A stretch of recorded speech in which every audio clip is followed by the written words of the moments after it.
Salut, comment allez-vous? Bienvenue.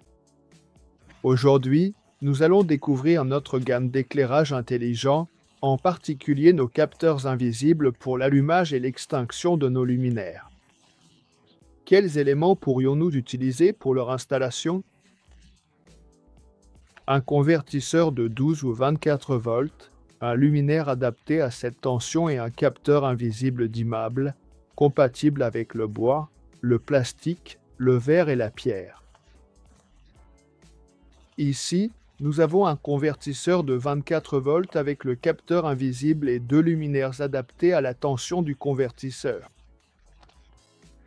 Nous allons l'installer sur une surface en verre et sur une surface en bois.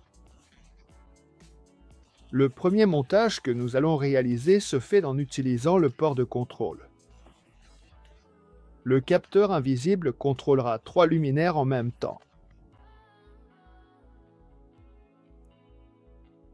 Une femelle, avec toutes ses caractéristiques distinctives, est en compagnie d'un mâle et de manière réciproque, un mâle, avec ses propres attributs, est également en présence d'une femelle. Cette interaction est fondamentale et se produit naturellement.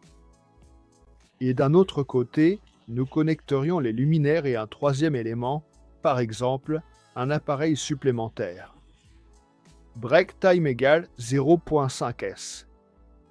Enfin, lorsque nous aurons installé notre capteur invisible sous la planche. D'accord, ce serait le point. Imaginez que ce soit l'endroit où il serait caché.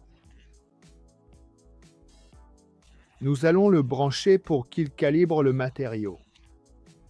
En ce moment, le capteur calibre le type de matériau que nous avons mis.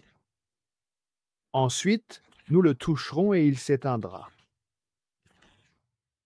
Nous le toucherons et il s'allumera.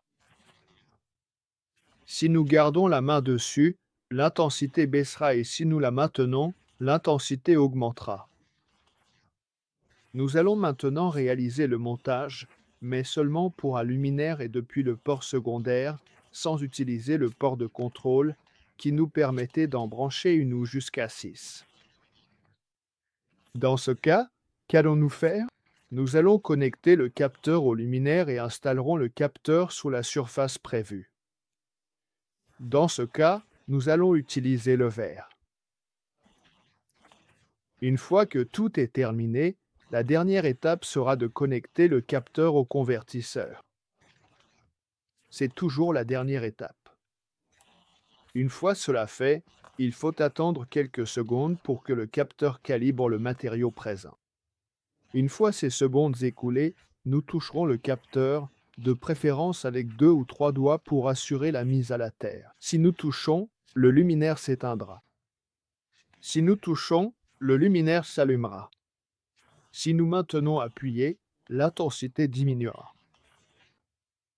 Si nous maintenons appuyé, l'intensité augmentera. On se retrouve dans de prochaines vidéos avec encore plus de nouveautés de la gamme Smart.